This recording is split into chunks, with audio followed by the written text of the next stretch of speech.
Good Sunday morning. As the war in Ukraine enters its second year, the question is, what will victory look like?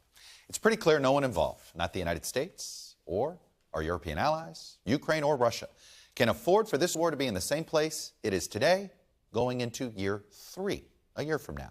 And yet both sides, President Biden in a surprise visit to Kyiv and Vladimir Putin this week in Moscow, prepared the world for a drawn-out conflict.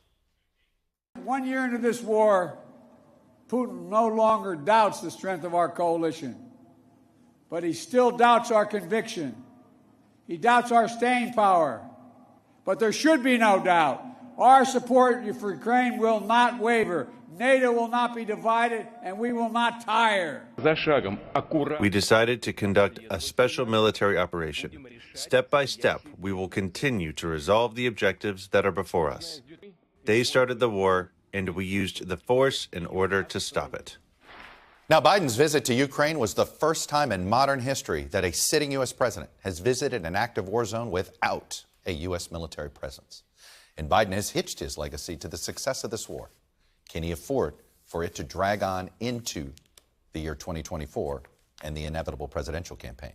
The American public is already divided on providing ongoing support to Ukraine, split 49-47 on whether Congress should provide more weapons and funding. Isolationism among Republicans is growing, with the leading presidential hopefuls out there right now trying to show some distance from the Ukraine war. On Friday, despite Ukraine's request and a growing bipartisan chorus in Congress, President Biden made it clear he is ruling out providing F-16s for now. Meanwhile, Russia has sustained nearly 200,000 casualties, 8 times higher than U.S. casualties in the 2 decades of war we waged in Afghanistan. Moscow's winter offensive has so far delivered just minor territorial gains. The only potential beneficiary of a protracted conflict may be China, which offered a peace plan, by the way, that Ukraine did not reject out of hand. The U.S. did, and it is still leveling accusations that China is considering providing lethal aid to Russia. U.S. officials tell NBC News that intelligence suggests that aid includes artillery and ammunition. But as U.S. officials sound the alarm, on Friday, President Biden downplayed the threat from China.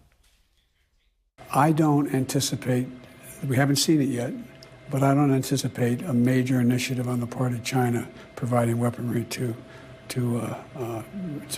Russia. Thanks for watching our YouTube channel. Follow today's top stories and breaking news by downloading the NBC News app.